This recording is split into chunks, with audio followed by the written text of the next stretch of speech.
Hi hello అందరికి నమస్తే. ఇప్పుడు చెప్పబోయే టాపిక్ వచ్చేసి ఏంది అని అంటే, ఇప్పుడు బండ పట్టుకున్నావు కదా, ఈ బండ అనేది టైర్ కింద పడ్డప్పుడు అసలు ఏమవుతుంది, లోపల సైడ్ ఎడ్జ్కి పడ్డప్పుడు ఏమవుతుంది, సైడ్కి ఎడ్జ్ పడ్డప్పుడు ఏమవుతుంది, సెంటర్లో పడితే ఏమవుతుంది.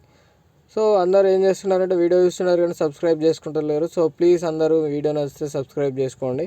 ఓకే, సో ఇది వీడియో వచ్చేసి ఏంటి అని అంటే, ఇప్పుడు బండ అనేది రోడ్ సైడ్కి ఎడ్జ్ అని పడ్డది అనుకో, ఈ టైర్ ప్రెషర్తో ఎగిరిపోయి ఏమైపోతుంది అంటే, కింద చాంబర్ అని ఉంటుంది, లోపల సైడ్ ఎగిరిపోయి పడుతుంది. చాంబర్ కలిగి ఆయిల్ చాంబర్ అనేది కలిగిపోతుంది. ఆయిల్ చాంబర్ వెళ్ళిపోయినాక మనం రన్నింగ్లో ఉంటాం కాబట్టి ఏర్పడేది. సో ఇంజన్ అనేది ఖరాబ్ అయిపోతుంది. అదే సపోజ్ ఇప్పుడు ఈ ఎడ్జ్లో ఉందనుకో, ఈ ఎడ్జ్లో తగిలిందనుకో, బండ ప్రెషర్కి ఎగిరిపోయి ఎవరైనా మనుషులు కానీ ఎవరైనా ఉన్నారనుకో, వాళ్ళకి తగిలి నెత్తి అని నెత్తులకు ఎవరికైనా కలిగితే కాళ్ళకు తగిలిన కాళ్ళు ఎముకలు కూడా విరిగిపోతాయి. ఈ సెంటర్లో పడ్డది అనుకోండి, సెంటర్లో పడితే ఈ బండి అనేది షార్ప్ ఉందనుకో, టైర్ గుచ్చుకొని టైర్ అనేది వలిగిపోతుంది. సో ప్లీజ్ ఎక్కువ శాతం ఈ బండలను తప్పియడానికి ట్రై చేసుకోండి. ఓకే.